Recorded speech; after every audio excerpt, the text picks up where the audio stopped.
Muy buenas tardes, amigos, amigas. Sean todos bienvenidos y bienvenidas a un nuevo capítulo de Diálogo con Razones, ahora a través de YouTube y también a través de Spotify para quienes sean amantes de los podcasts. El día de hoy tenemos a un invitado de nivel. Se trata de don Rodrigo Colarte Olivares, quien es doctor en Ciencias Políticas y Sociología, magíster en Filosofía Política, en definitiva, un académico con el cual se puede dialogar con razones. Fue redactor de la página de Redacción del Sur, director del bachillerato en la Universidad del Desarrollo, trabajó también en la Universidad Católica de la Santísima Concepción. En definitiva, se trata de un profesional que tiene todas las competencias para discutir y dialogar abiertamente. Así es que, Rodrigo, le agradezco mucho que nos acompañe hoy. Muchas gracias, Patricia, por la invitación. Saludos a todos los que nos están viendo hoy día.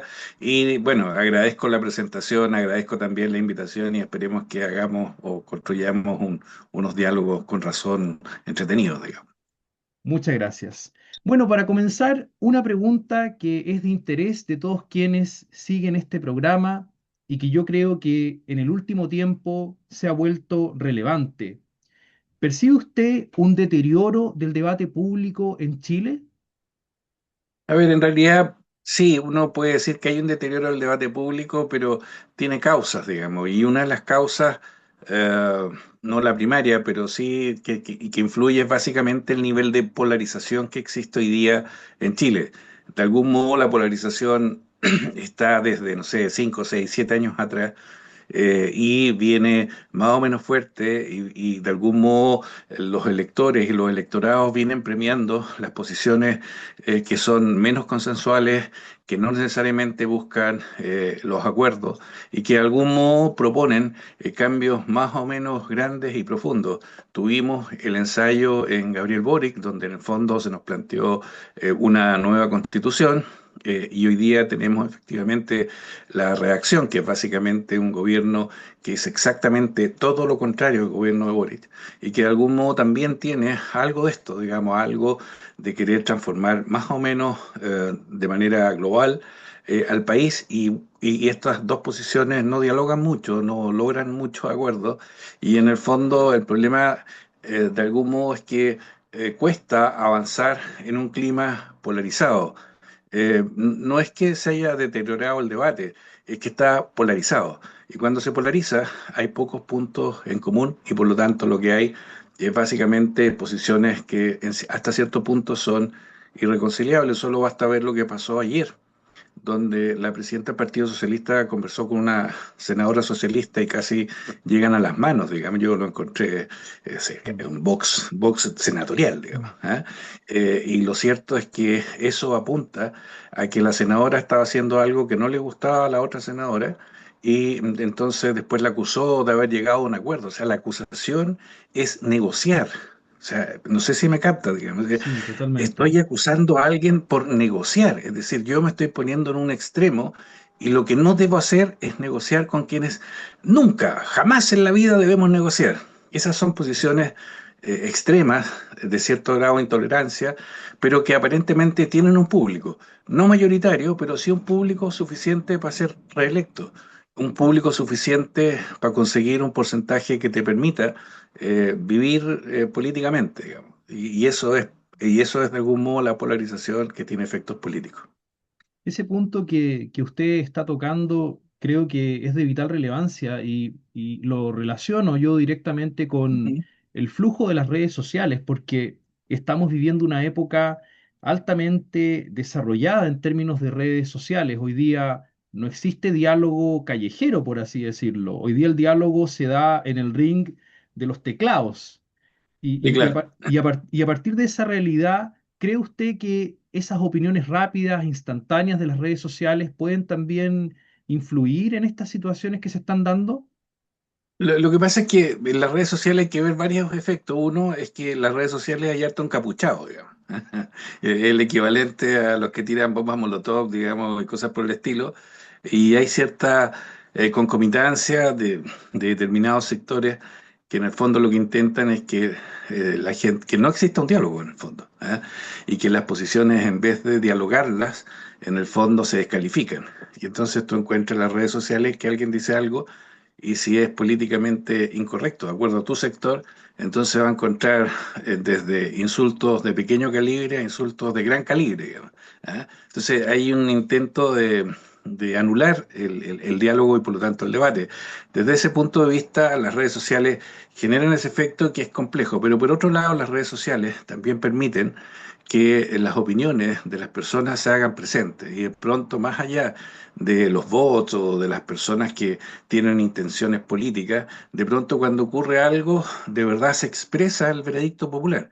¿Ah? Es decir, cuando algo se hace tendencia y son muchos millones de usuarios que opinan más o menos lo mismo frente al tema de la corrupción, frente al tema de los robos, frente al tema de la inmigración ilegal, frente al tema del tráfico de haitianos, frente al tema, sí, frente a los distintos temas. Entonces, claro, ahí se puede ver con claridad cómo las redes sociales son capaces de interpretar, de levantar temas y de ponerlos en la opinión pública, y temas que de otro modo a lo mejor no llegarían efectivamente a la opinión pública, básicamente porque de pronto las élites de los países no quieren que se traten algunos temas, pues y desaparecen. ¿Ah? Entonces las redes sociales son una forma en cómo la opinión de la gente consolidada se hace efectiva y propone cosas o plantea cambios a los que sin duda el poder político o el poder público es cada vez más sensible. O sea, hoy día nadie puede gobernar en contra de las redes sociales en el sentido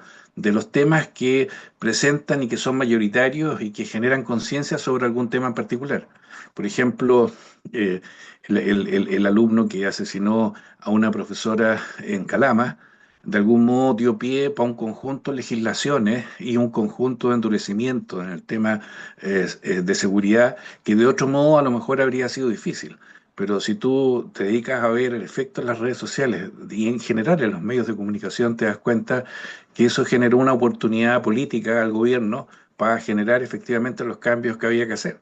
Entonces, claramente, de pronto, los efectos las cosas que ocurren en la realidad influyen de una u otra manera a través de las redes sociales en las decisiones públicas. Y eso tiene un valor que yo creo que es importante y que es probablemente mayor que el valor de esto de evitar que la gente hable o tratar de cancelar a la gente y cosas por el estilo, porque al final del día la gente que quiere opinar va a seguir opinando con independencia de que 30 o 40 encapuchados, digamos, le digan lo que le quieran decir. Digamos. Yo creo que no, hoy día no es relevante eso y el tema de anular las opiniones de las personas, yo creo que ha perdido un poco de fuerza en relación a lo que era hace 3 o 4 años atrás. Perfecto. Entonces, logro intuir en esa aseveración que puede ser que el foco haya cambiado, que hayamos pasado de las antiguas discusiones en auditorios a discusiones a través de los teclados, pero que logran de alguna manera también posicionar los temas de relevancia. A propósito de este ejemplo Sí, que usted ponía. Mm.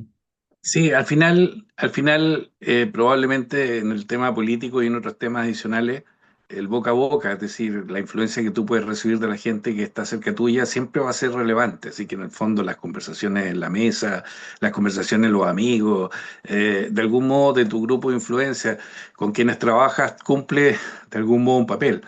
Lo que ocurre es que las opiniones que cada uno tiene hoy día están potenciadas por la información que uno puede obtener a través de redes sociales y a través efectivamente de inteligencia artificial y de distintos medios para capturar una información que antes era extremadamente compleja.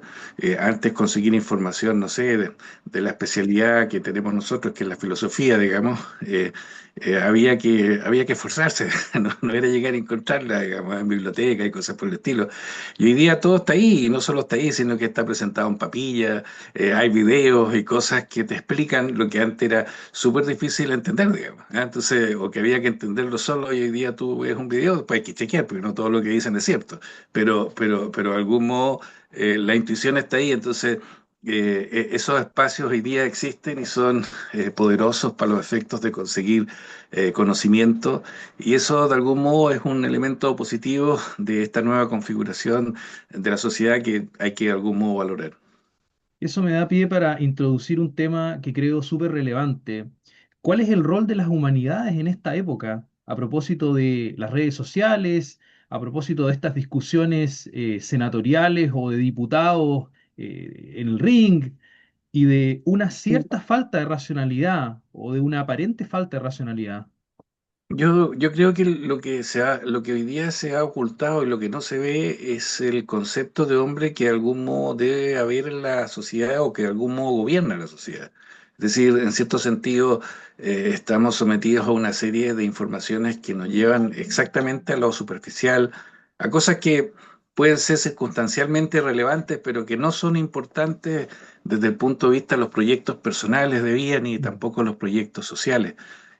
Y entonces lo que ocurre es que hemos perdido el foco acerca de lo que es importante. No me refiero al concepto teórico acerca de lo que es el hombre, el ser humano en general, sino que me refiero acerca de lo que cada uno de manera personal cree que debe hacer en el futuro. De hecho, el mismo concepto futuro ya es algo que está fracturado, digamos, y probablemente se lo ha ido comiendo el presente, si todos preocupados mucho más del presente que el futuro. Un ejemplo de esto es el crédito. El crédito lo que hace es que tú te promete una compensación hoy día y entonces lo que hace es sacrificar el futuro en razón del presente. Es decir, tú te endeudas y tu futuro va a estar comprometido por una cierta cantidad de meses para conseguir un televisor de 150 pulgadas. Mm. ¿Ah? Entonces, y un televisor que además se te va a echar a perder mucho antes de que termines la última cuota. Entonces, en el fondo, el efecto concreto que se te produce es que hay una inversión temporal donde tú dejas de preocuparte por aquellas cosas que son importantes, tu proyección hacia el futuro, es decir, aquello que tú quieres ser, tu mejor versión, cómo la construyes, y te preocupas básicamente de cosas que te entretienen, que son de verdad mucha entretención, digamos, mucho partido de fútbol, mucho internet, mucho YouTube, mucho de todo, pero que cuando terminas de ver eso te queda la sensación de que no avanzaste mucho, digamos, en términos de cómo hacerte preguntas fundamentales acerca de tu existencia, acerca de lo que tú quieres lograr en el futuro, acerca de lo que necesitas y los medios que tienes que poner. Es decir, tu visión estratégica como persona para adelante, porque el para adelante ya es algo que se cuestionó. Entonces hoy día es como si te centras en el futuro, en el presente, perdón, y vives ahí, bueno, te genera una sensación de bienestar que, insisto, te oculta la necesidad que tenemos los seres humanos de plantearnos aquellas cosas importantes sobre nuestra vida que de algún modo se resuelven con las humanidades, que no se Mm. resuelven con la ingeniería, no se resuelven con la medicina, no se resuelven con ninguna especialidad. Puede ser que hoy día construyamos casas mucho mejores que antes, con mejores niveles de calefacción, etcétera, o de concentración de calor, autos más veloces y tecnológicamente superiores, pero eso no mejora efectivamente la condición humana ni tampoco nos ayuda a mejorar desde el punto de vista personal y tampoco desde el punto de vista del hombre social. Entonces, yo creo que sí, que las humanidades tienen un tremendo papel hoy día de eh, volver a las preguntas fundamentales, volver a las cuestiones fundamentales que tienen que ver con el ser humano y que no han desaparecido. El problema del amor, el problema de la soledad, el problema de la muerte. Hoy día, ¿cuál es la tentación frente a la muerte? Pensar que la puedo vencer. Y entonces la gente, no sé, desde crema hasta cosméticos, hasta operaciones, para ver cómo venzo al paso del tiempo. Y el paso del tiempo no se vence, es decir, uno lo acepta, se compromete con eso y de algún modo se da cuenta que la vida es finita, punto, se acabó. No, no, Mm. no demanda demasiado esfuerzo comprender eso. Luchar contra las cosas que la naturaleza nos impone frente a una verdad, entre comillas, culturales que nos plantean la posibilidad de superar la naturaleza, la superioridad o la posibilidad de pensar que es posible postergar hasta el infinito la muerte y cosas por el estilo, siempre el apego infinito a la vida. Entonces, la verdad es que eso de algún modo demanda volver a las preguntas fundamentales acerca de lo que el hombre es y volver a los temas que siempre han estado en la humanidad y que de algún modo nos quitan el sueño, pero no porque nos quitan el sueño tenemos que apagar esos canales, digamos. Tenemos que hacernos cargo y de algún modo enfrentar las situaciones complejas, porque la vida va a tener situaciones complejas y hay que tener una caja de herramientas para enfrentarlas, digamos, para que no te golpeen más de lo necesario, etcétera. Y yo creo que por ahí está el papel de la humanidad en construir efectivamente una persona humana que se proyecta hacia el futuro tratando de construir la mejor versión de uno mismo, y por otro lado, que se haga cargo de las necesidades naturales, reales que tenemos, mucho más de aquellas cosas que nos tienen súper entretenidas, son entretenidos, digamos, pero que no necesariamente nos resuelven la vida ni nos ayudan a responder a aquellas preguntas fundamentales que a lo largo de la humanidad siempre han existido, digamos, y van a seguir existiendo.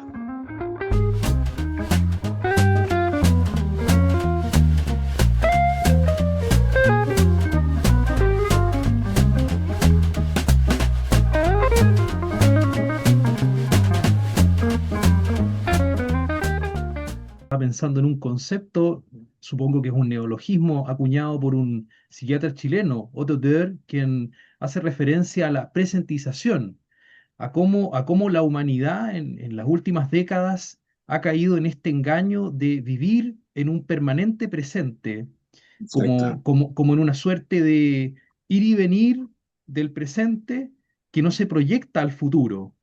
exacto, Y en eso se nos va la vida y por lo tanto uno puede conectar ahí que las humanidades pasan a ser algo superficial o que la gran mayoría de la gente las cree exacto, superficiales. O sea, correcto, para qué pensar en la muerte si en el fondo es una realidad que me supera? Mejor la pienso claro, mañana, pero mañana puedo estar correcto, muerto. También ahí hay una claro. paradoja que se produce. Y en un segundo Yo creo que en lugar, general, sí, pensaba a propósito de Martin Heidegger y la pregunta, esto de recuperar la pregunta por el ser, la ontología. sí, eh, sí, Quizá haya en eso también una esperanza, en el sentido de que la pregunta por el ser es una pregunta que no se agota y que pareciera ser que llevamos en el interior a propósito de que podemos querer llenarlo todo con cuestiones televisivas, faranduleras, pero seguimos siendo seres con necesidades profundas. así es. Yo a mí lo que me llama mucho la atención es que en general cómo se banaliza el tema de, por ejemplo, la muerte. Entonces, en el fondo, tú en un noticiero puedes contar en un buen día 1.000 muertos. ¿Ya?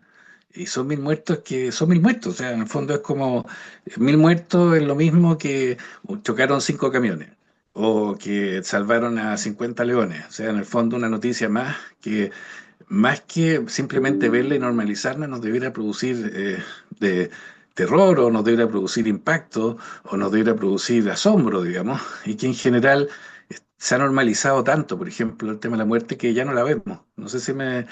y Sí, solo la sentimos cuando nos llega cerca, pero no somos capaces de percibirla como un problema real que nos afecta cuando esta muerte es lejana, cuando afecta a una persona que, igual que nosotros, que vive lejos y que en el fondo si son 1.000, si son 3.000 o si son 4.000, prácticamente nos da más o menos lo mismo. De hecho, somos capaces de ver guerras en directo, digamos, entretenidas, para ver los aviones y todo lo demás, pero esas armas matan gente, digamos. Entonces, en el fondo, no sé si captas que el hecho de la muerte está como oculto, ¿eh? Entonces, sí, sí. aparece efectivamente en la realidad otra cosa distinta y esto te lleva necesariamente al tema del presente, porque tú te preocupas de la muerte cuando te proyectas hacia el futuro. Pero si estás en el presente, puedes vivir cálido y despreocupado de cosas que son relevantes y que son importantes, tal como tú planteas, digamos, la pregunta por el ser, pero dicho en términos más simples, digamos, sin duda. Sí, es increíble cómo a través de este diálogo con razones se van conectando elementos filosóficos relevantes. Yo pensaba ahora también en esta idea heideggeriana de que solemos los seres humanos endosar la muerte. Normalmente nos referimos a la muerte como una realidad externa, como una realidad que no nos va a suceder y que simplemente es observable, casi como una Exacto. realidad de laboratorio. Sin Mm. embargo, es una cuestión cierta. En algún minuto vamos a morir y valdría la pena destinar parte de la vida a cuestionarse qué implica vivir, que sería el otro Bueno, en la extremo. medida, lo que pasa es que en la medida en que los años pasan, la muerte pasa a ser un tema, digamos, ¿no? O sea, en el fondo, y lo segundo, cuando también la muerte llega cerca tuyo, también pasa a ser otro tema relevante, que en el fondo se te transforma en algo que tú no puedes dejar de lado. Probablemente esta sensación se produce más en los 20, en los 30, en los 40, pero de ahí para adelante la muerte es un tema, ¿ah? Es un tema relevante, más la gente que tiene 70 u 80 años.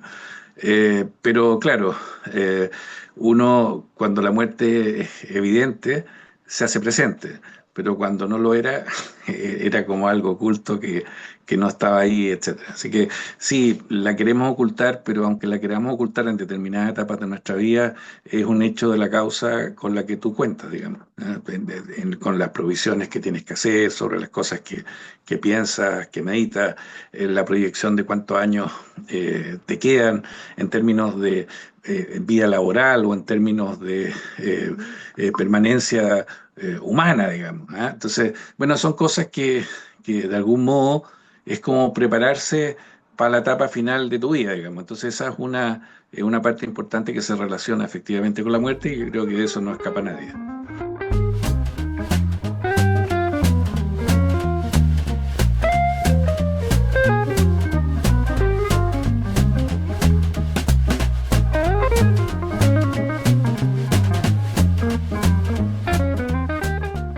Vamos a avanzar hacia un punto de rigor que es la ética en la sociedad actual.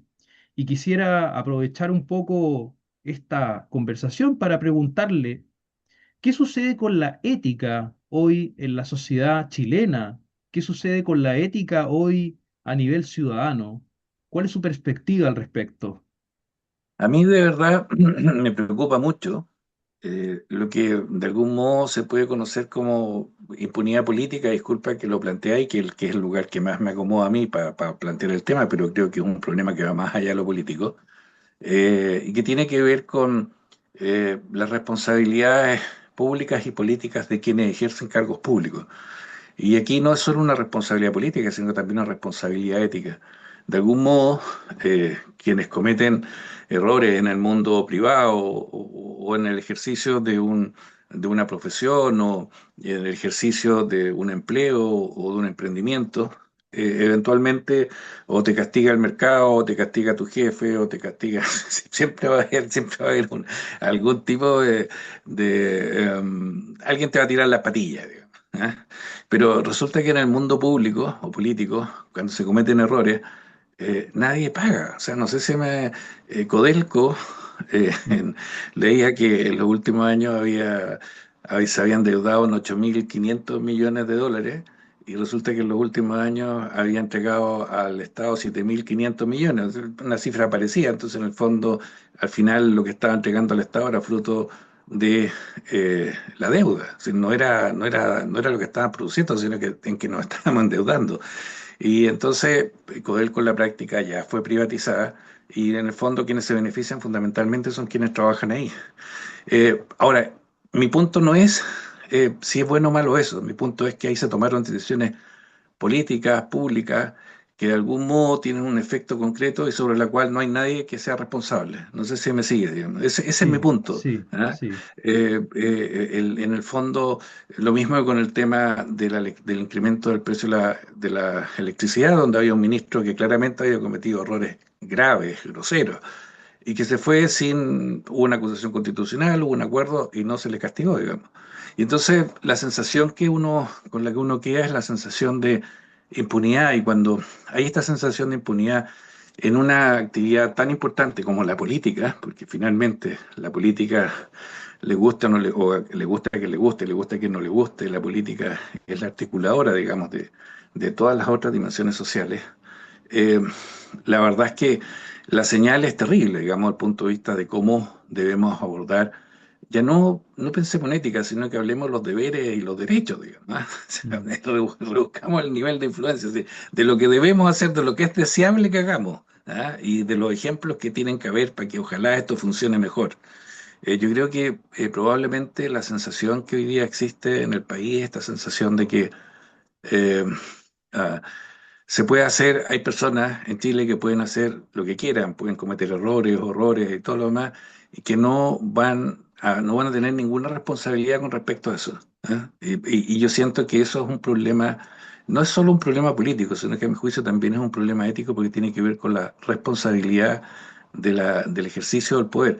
Y el poder es un tema complejo, o sea, complejísimo, porque el poder que tú tienes es poder para hacer cosas y es un poder que te permite tomar decisiones económicas, políticas, sociales, que van a tener a medida que tengas más poder, más repercusiones en el tiempo y en la gente van a tener, y por lo tanto me inquieta que no exista un, ah, no solo un límite, sino efectivamente la posibilidad de que se rinda cuenta por las cosas buenas y las cosas malas que se hicieron. O sea, yo he hecho de menos mucho eso, digamos. Y si la gente, entre comillas, que son parte de la élite, no rinde cuenta, bueno, ¿por qué yo, que soy mecánico, debo rendir cuenta? ¿Ya? Entonces, Mm. cuando llega una persona con el neumático bueno y, y yo se los cambio, porque tengo unos gastados y entonces le pongo los gastados y me quedo con los nuevos, ¿ya? ¿Por qué me piden cuenta a mí si a los otros personajes que se han sacado unos milloncitos más, nadie les pide cuenta? Entonces yo creo que el ejemplo, con esto de no rendir cuenta, de algún modo tiene un efecto ético súper demoledor en las sociedades y también en las instituciones. Yo creo que hoy día tenemos un problema de este tipo, donde en el fondo la gente hizo el ejercicio, por ejemplo, de votar por un extremo político en la esperanza de que esto pudiera cambiar y se dio cuenta que no cambió. Y ahora votaron en el otro sentido, en la esperanza que cambie, no sabemos si va a cambiar o no, pero en el fondo hay un poco eso, y el siguiente paso podría ser un populista.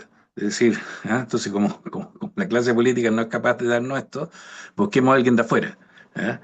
Entonces, claro, hay un problema ahí que tiene que ver con conductas, que tiene que ver con hábitos políticos que se han mantenido en el tiempo, que no han recibido efectivamente ningún tipo de castigo y por lo tanto se mantienen sin problema. Y yo creo que son parte del problema del que tú hablas, un problema ético, pero que claramente nace de una falta de responsabilidad política que para mí tiene un perfil ético importante.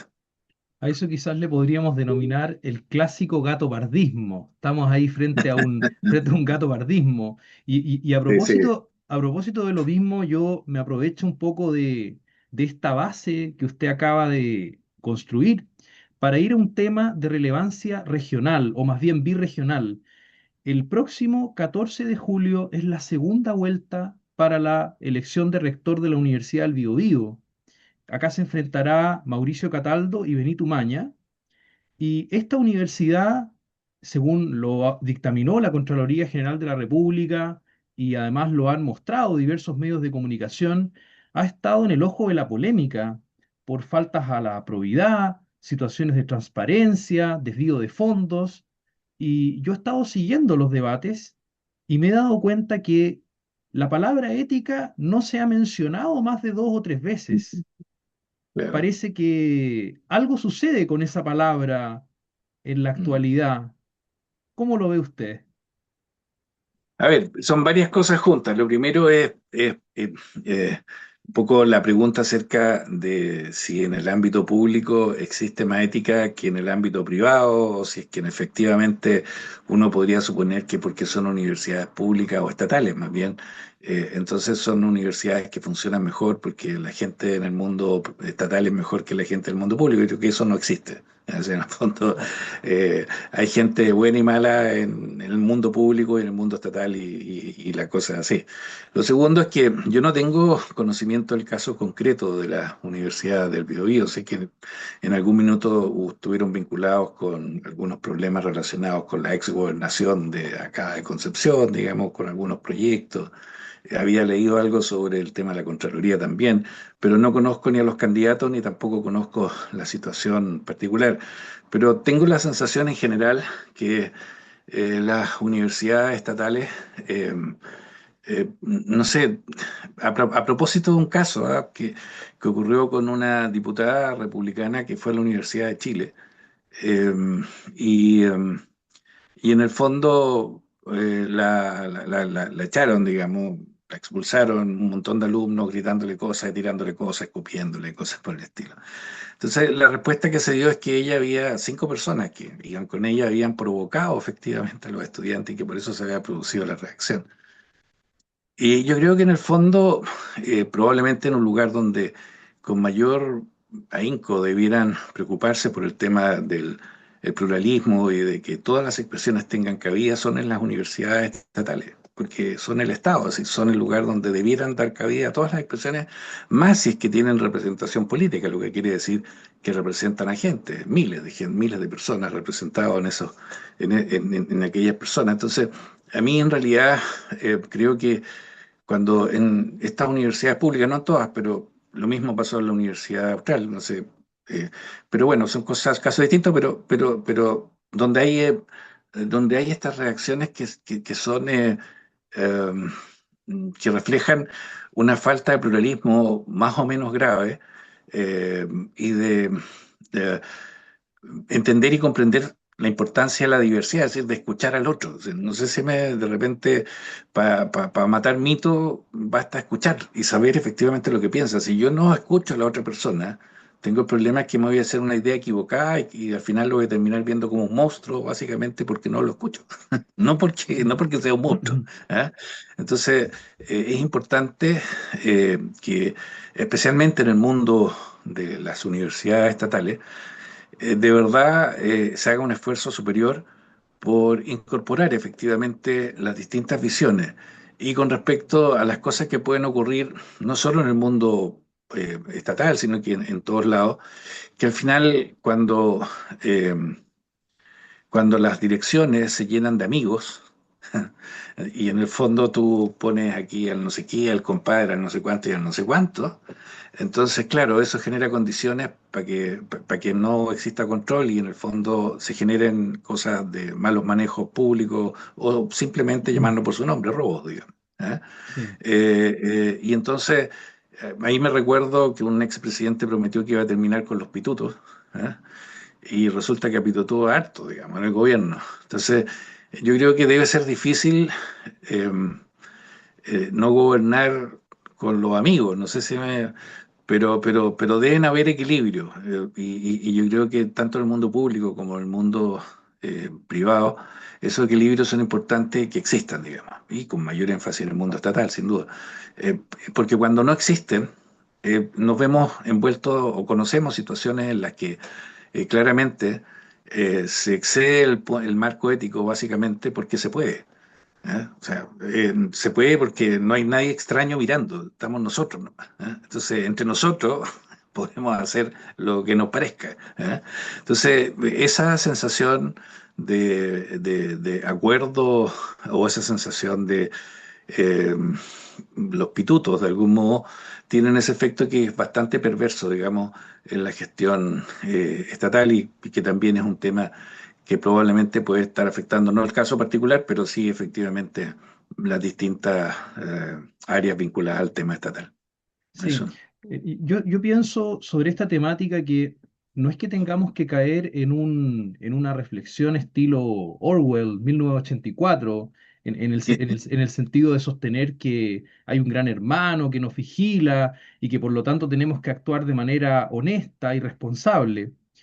Menciono esto porque siguiendo un poco los debates de la Universidad del Biobío, constato como algunas falacias. Por ejemplo, una idea que me quedó dando vuelta, esta idea de que las instituciones que tradicionalmente han defendido la probidad corren por el carril de la probidad y que corren a Ah, 220 kilómetros por hora, cuando en realidad ahí hay un problema de base y es que el exceso de confianza genera situaciones que precisamente atentan contra la probidad. O sea, si yo sin duda. creo que todo está limpio bajo la alfombra, me olvido de limpiar, en el fondo. Me olvido de Mm, revisar si hay suciedad.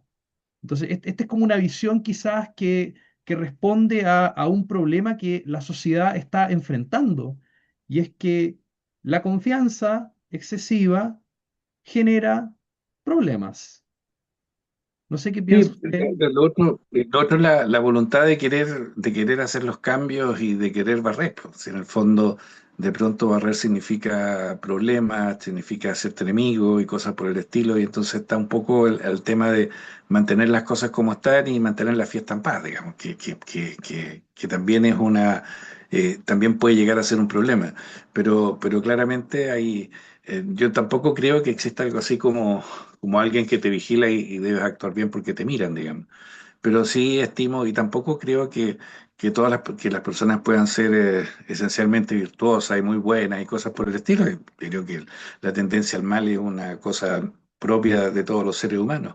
Pero claro, otra cosa distinta es tratar de generar una, entre comillas, gestión orientada no al bien, digamos, no a la probidad. O sea, ya ahí son cosas que probablemente marcan un punto de diferenciación. Y probablemente eso es lo que hay que evitar. Yo creo que en general lo que uno no puede proponer es tratar de construir una sociedad a partir de lo cual todo el mundo seamos buenos, digamos. O sea, eso, aparte de que te lleva a los totalitarismos más extremos, es literalmente una locura. Entonces, pero sí creo que quienes tienen responsabilidades públicas, quienes ejercen cargos relevantes, deben hacer un esfuerzo superior por tratar de hacer lo mejor posible, ¿no? Sí, yo creo que ese es como el propósito razonable en, en un tiempo donde hay ciertas libertades para no hacer lo correcto. Ese es el punto central, digamos. Probablemente más libertades que en otro tiempo, desde un punto de vista, digamos. Ese punto igual es muy interesante. El exceso de libertad tiene sus consecuencias y parece que es un precio que se está pagando en la sociedad contemporánea. No, yo no, yo no, yo creo que, a ver, la libertad supone responsabilidad y por lo tanto la libertad no es extremadamente libre, se supone controles, o sea, autocontroles en el fondo. Esa es la responsabilidad. Yo no le echaría la culpa a la libertad, yo le echaría más bien la culpa a las pasiones, digamos. Es decir, en el fondo, el querer tener cosas, el querer conseguir cosas rápidas, el tener más beneficios de lo que es razonable o posible. Y frente a eso, de algún modo, el permitirse uno mismo hacerlo sabiendo que hay riesgo y sabiendo que no es lo correcto, digamos.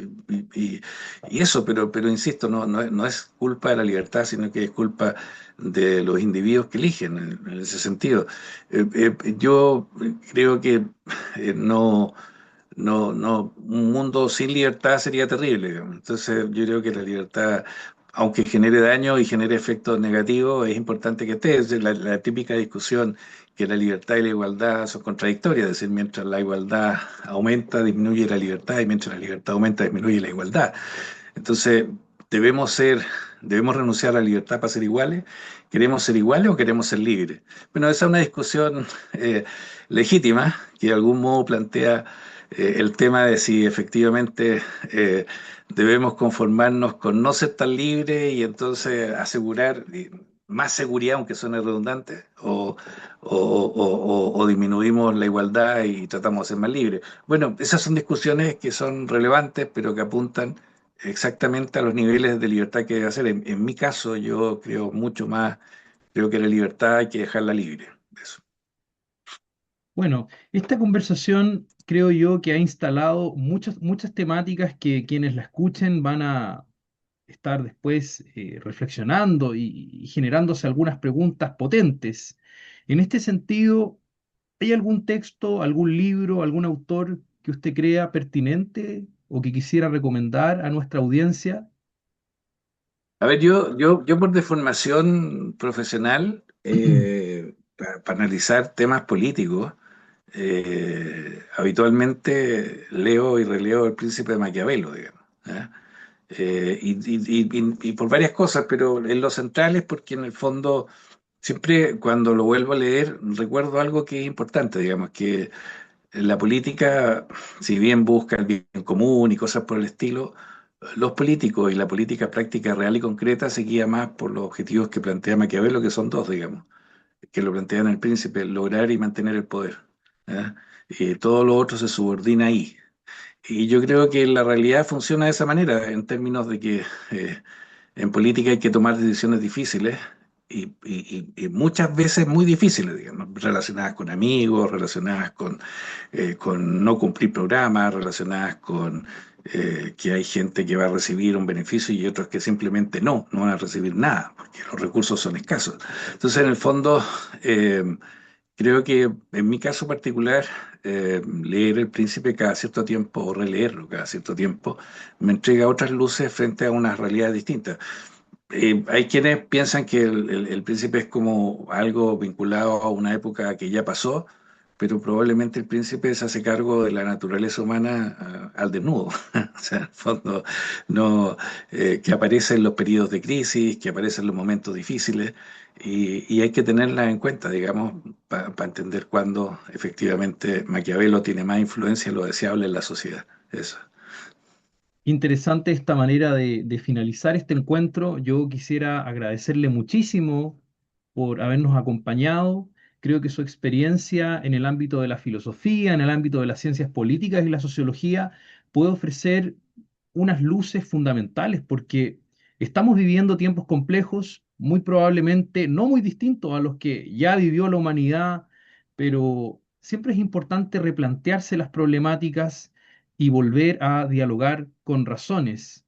Así es que le agradezco profundamente y no sé si quisiera usted cerrar con alguna invitación para nuestra audiencia. Yo solo quiero agradecer tu invitación, Patricio. No solo fuiste alumno mío, sino que además fuiste profesor de uno de mis hijos, digamos, en el colegio, que nada más ahora estudia Derecho.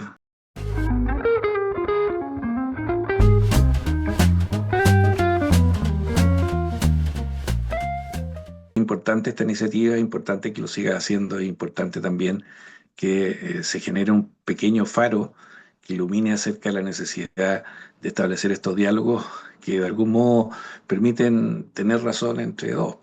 Es en el fondo no separarse, sino disolverse, no discreparse, sino que de algún modo buscar elementos comunes a partir de lo cual se pueda construir algo junto. Yo creo que eso es clave y eso es lo que falta hoy día. Eso. Muchísimas gracias y muchísimas gracias a quienes nos escuchan a través de Spotify, a través de YouTube y será hasta el próximo encuentro. Que estén muy bien. Bueno, chao, nos vemos, adiós.